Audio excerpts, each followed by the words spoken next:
Hello, I'm Shirley and welcome to my channel. This is my little sweetie, Lily, and she'll be with us today. You going to go to bed now? You usually do. You go to bed, good girl.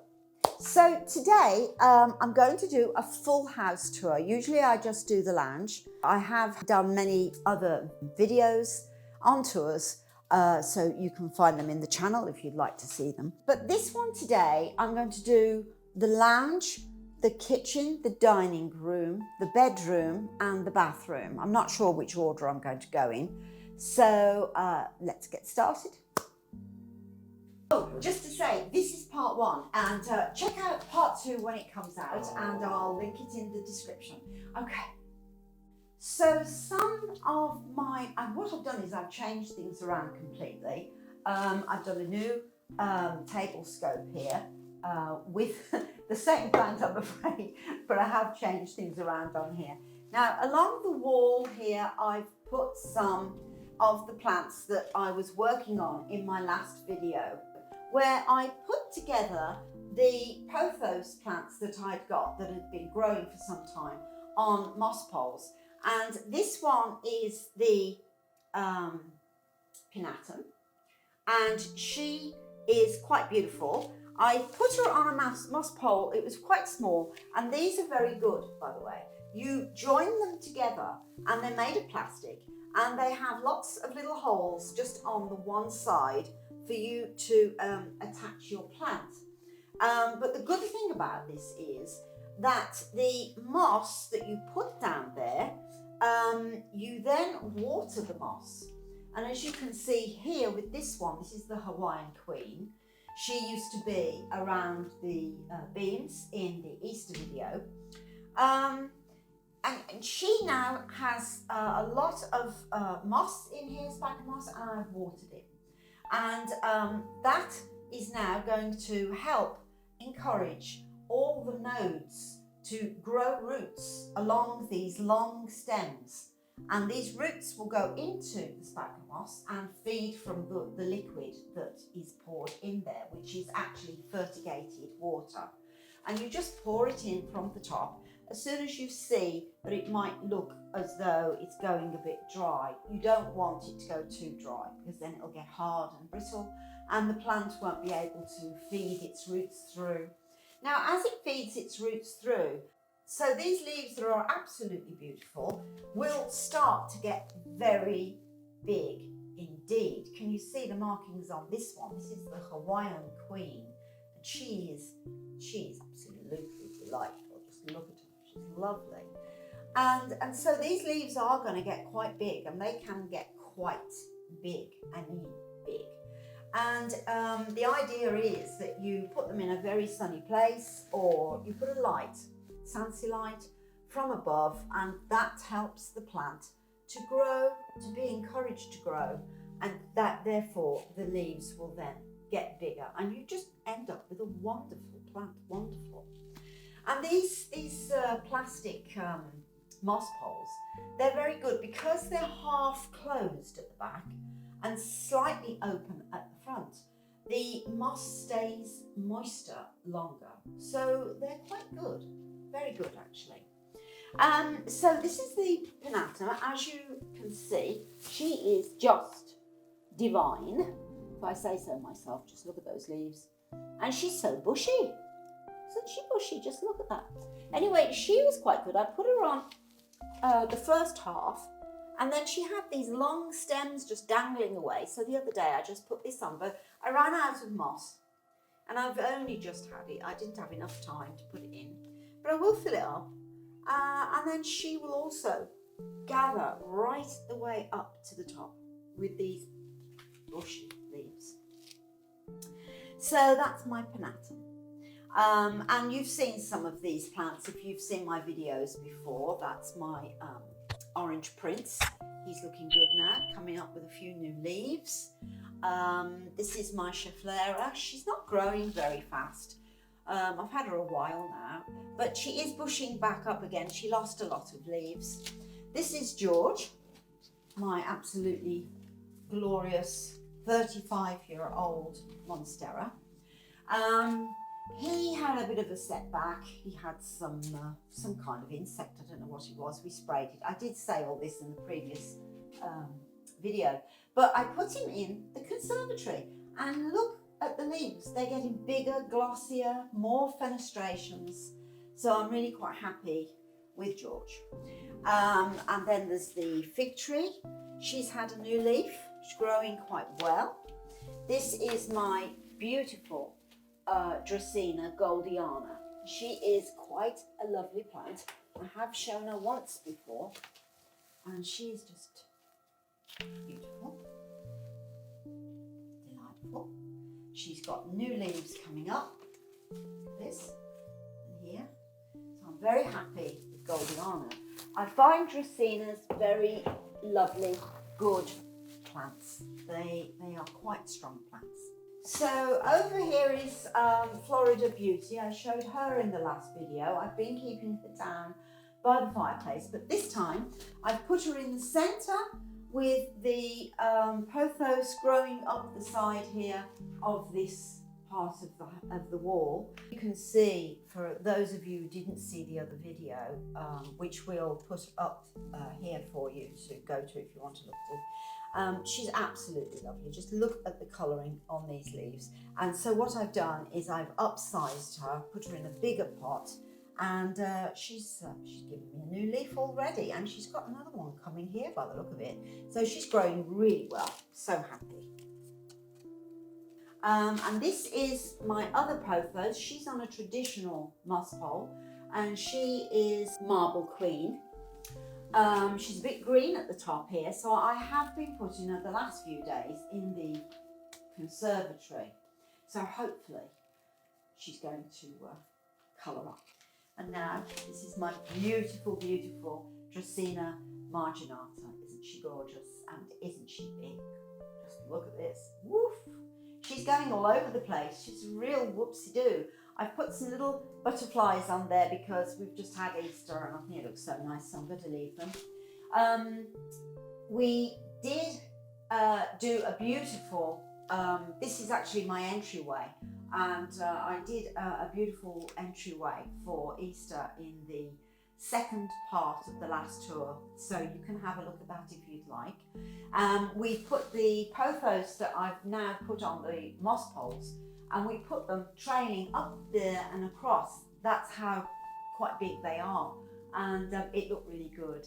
You know, Easter bunnies, Easter eggs and all of that. So we're in the bedroom now, my bedroom. This is my pride and joy, really, my sanctuary. I do have some plants on my windowsill and around the room. I could go through some of those. And this is my Sansevieria Tri. They're very good for in the bedroom. The bedroom will be a dry place, more likely. It's not a bathroom or a kitchen. So you want plants that can take that dry air. For example, this one I've shown you before in one of my other videos. She is my Jade. She's Sunset Magic, and she is basically magic. I'm waiting for the magic to come out because she has multicolours on the edges of her lovely, gorgeous little leaves. And as the sun shines, or a bright light, if you've got them under a Sansi light or something, these colours will come out in the spring and summer. But I haven't had her under enough light, so she's not quite there yet. But I thought if I put her on the windowsill, as I'm doing this video, I might as well put her on the windowsill because she's ideal for the bedroom. So I'm just going to put her over here. She looks just gorgeous. And obviously this is my Monstera. And she is a young one. She's beautiful. I've got her in pond. I have shown you before in another video. In one of my other tours. This one is the Christmas cactus, which I'm hoping to keep going, and then at Christmas time have some flowers. And this one is my ponytail.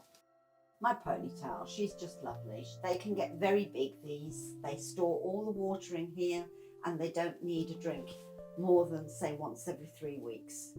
So they're great. They're great. I love them. They're so extreme and joyful and fun. Now, in my bedroom, I like to have some peace and quiet. And I like to sit and listen to my koshi chimes.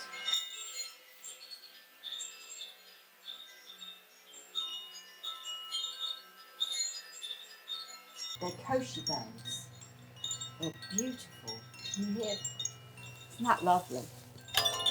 And each bell has a different sound. So exciting. So I play those on my lovely little chair next to maybe another plant, but definitely often to either an orchid or my palm, because I find the palms are so peaceful. And at this time of the year, you know, they just remind you, don't they, of the islands and holidays. And I sit here and I plan my videos or I write in my journal, and I have my bells playing and some lavender here as well. And this one, she had a hard time. She is, now you're going to have to bear with me because Chamadora elegans. Now she is an absolutely beautiful little parlour palm. She will get about like that kind of size. But in the winter time, I had a few problems with her. She died right down and I thought it was the end. But I've worked on her. As you can see, she's coming back. Look, little leaves coming, little shoots coming. So don't give up on them. Just make sure they have a dry spell. The thing about these palms is they don't want to be watered every week necessarily. So what you have to do is sort of be very careful about watering them. Don't be crazy about it and think, oh, everybody's hot, everybody needs a drink, because the plants aren't like that, they're different. So you know, that's her as well. She doesn't need too much water, and I think she was given too much water, because I'm not the only one who waters in the house, and you see the surface dry, and sometimes you just, you know, pour it on, and it's so desperate. I've got her in one of these pots at the moment. They're self-watering pots for palm or whatever, but she's not actually in it, okay? She is not in self-watering because she basically needs monitoring. I wouldn't want to put her in self-watering. Anyway, so over here I've put a couple of plants. This one is the Ficus ruby, which I usually keep in the lounge, but I've brought her in here today to show you she's yet another sort of dry plant, as it were. She doesn't need to be in a kitchen or a bathroom. So, you know, she's lovely. I'll just come over. She's getting these new red leaves. I did show you her in another video. They were just starting. Well, they're actually coming out very well now. Just look at that. If you look at the leaf, you can see all that red in it. It does change. This one's already changing into the more normal kind of colour, but she's a lovely plant, especially if you shine up her leaves, which I haven't done for a while. So that's her. So I've just put these in just to show you that, you know, you can put these dry plants in. Now this one is an Aphelandra whitewash. She's really beautiful. Just look at this. Absolutely lovely. Terrific, limey washed. Don't know how to say it, but she's just really pale and beautiful and creamy looking. So I've brought her in here for now, and I'm going to put her over here. Now the thing is that we have all these seasons, don't we, in our country? You know, we have the dreaded winter, got all the fires and the radiators going. They dry out the leaves of the plants, not too good. And we have our spring and we have our summer. So if you are going to put some plants in your bedroom, you do need to keep an eye on them. If they're by a south or west facing window, just keep remembering, you know, you've had 2 weeks on the windowsill. I think I better change you out to somebody else. You have to be careful. You don't want things to burn. But the drier types, and especially these palms, they're lovely for the bedroom, near a window to gaze out at your garden. I just love that little area for myself. All right, so now we're going to go in another room. Okay, so I'm in the dining room now.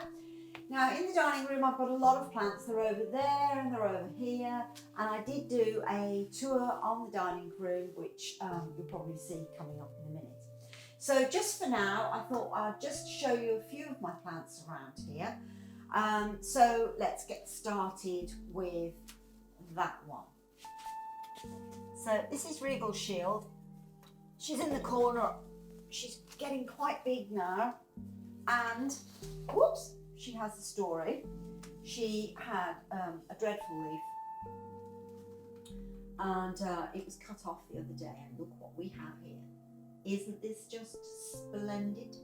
I'm so happy about it, and I'm not sure if I've got another one coming up here. I can't quite be sure about that, but she's just lovely. I know a lot of people like Regal Shield. She's a lovely plant, and I'd like to get the variegated version of her because I haven't had any real problems with her. She's just been so good. It's like a little good girl. She just sat in the corner all through the winter, no problem, apart from this one leaf, as I say. Now there's quite a lot of plants here. I've got Hoyas, I've got my dragon scale, I have a beautiful queen.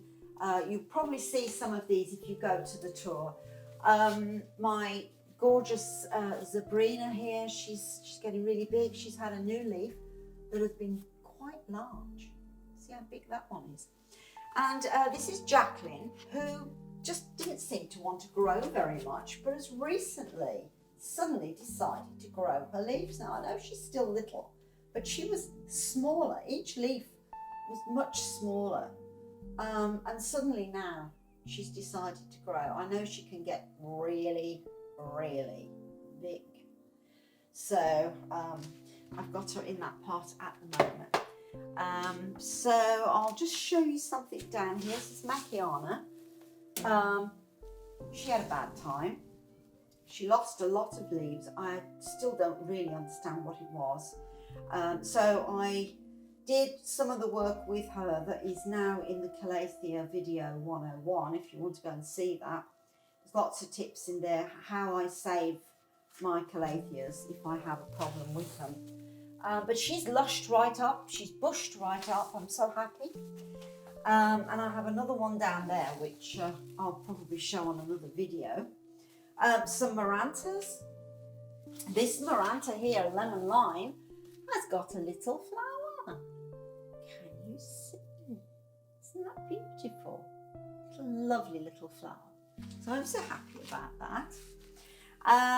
My Houseplants, she's just divine, beautiful jungle plant. She's just gorgeous, absolutely gorgeous. I also have information in 101 about calatheas, which helped her as well. And then there's this one, Red Secret. She's doing really well. Now I did feature her, I did show her. Look at those leaves.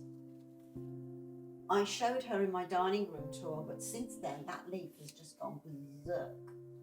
Absolutely berserk. You see the size of that leaf? Just look at her. Absolutely fantastic. So happy. And if you see her down here, you can see the shine. See the shine on these leaves. And you can see now how big that leaf has become next to me. So I'm really, really happy. And she's gorgeous red on the back. Look at that. Beetroot. Isn't that gorgeous? So I can't wait for her to grow a bit bigger and have more leaves. It's just so exciting. So one more little thing. This is my Tulumia. What's left of her.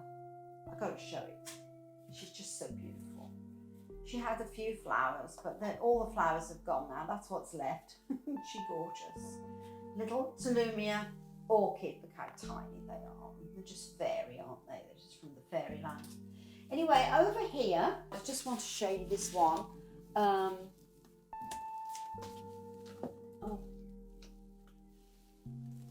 This is a rare, variegated pink black velvet. It seems so silly to say. I think you say black velvet pink variegated.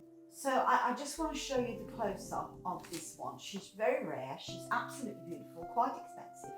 So I'm going to go over to the light here so you can see a close-up. So here she is. She's got a new leaf coming in, and there's a lot of pink in that one. And this one, there's some pink in there.